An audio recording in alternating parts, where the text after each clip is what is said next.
Good morning, class! I am Teacher Julie, your teacher for today. So before we will start, please pick up all the pieces of paper under your chair and table and sit properly. Are you all ready?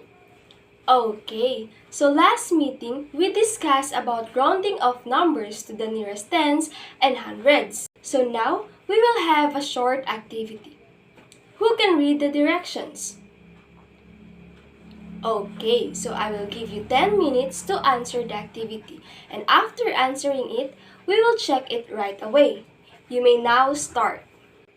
Are you done answering? Okay, so let's see if your answers are correct. Are your answers correct?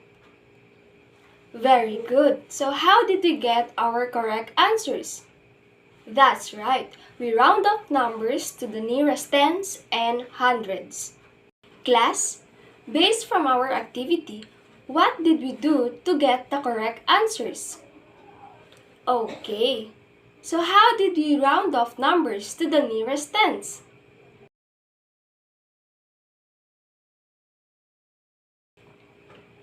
How about to the nearest hundreds? How do we round off numbers to the nearest hundreds?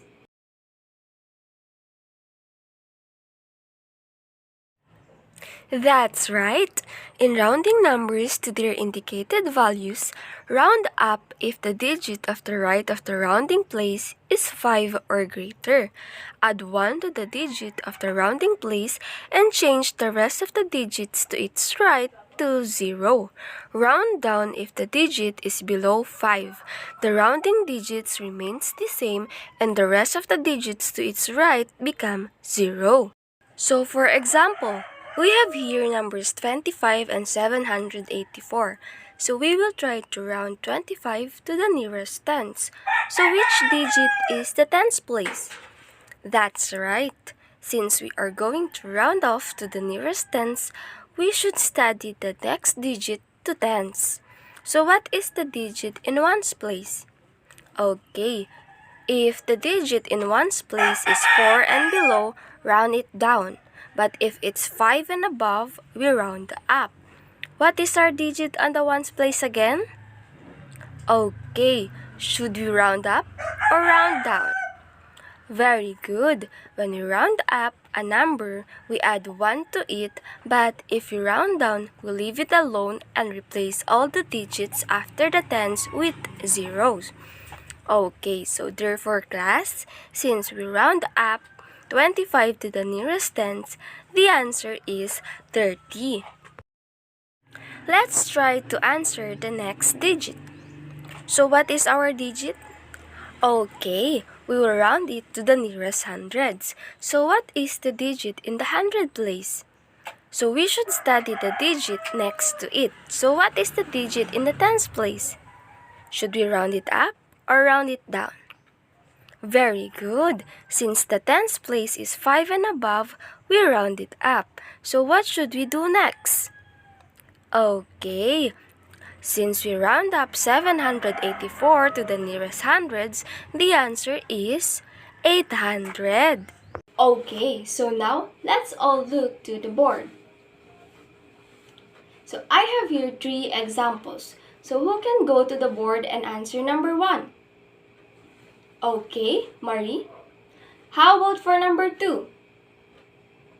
Okay, Jeff, please go to the board. And for number 3? Okay, Anne. So now, let's check their answers. Are their answers correct?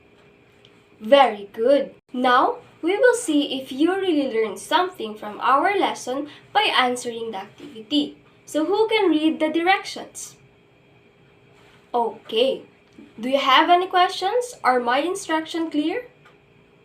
Okay, so now I will give you 5 minutes to answer the activity. Are you ready? You may now start. Now that you are done answering the activity, let's check if your answers are correct. So who can answer for number 1? Is the answer correct? Why did you answer 50 in item number 1? Okay. So for item number 2, who can answer? Is the answer correct? Okay, so for item number 2, why did you get 80 in this item? Okay, so let's proceed to item number 3. Who can answer? Is the answer correct? Why is it your answer 900? Who can answer number 4? Is her answer correct? Okay, so why is it 600 your answer? For the last item, who can answer for number 5? Okay, class, is her answer correct?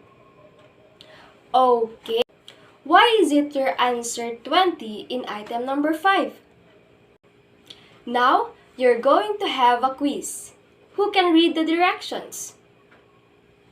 Okay, so you will round off numbers to the nearest tens and hundreds and choose the correct answer. Are my instructions clear? Are you ready? Okay, you may now start.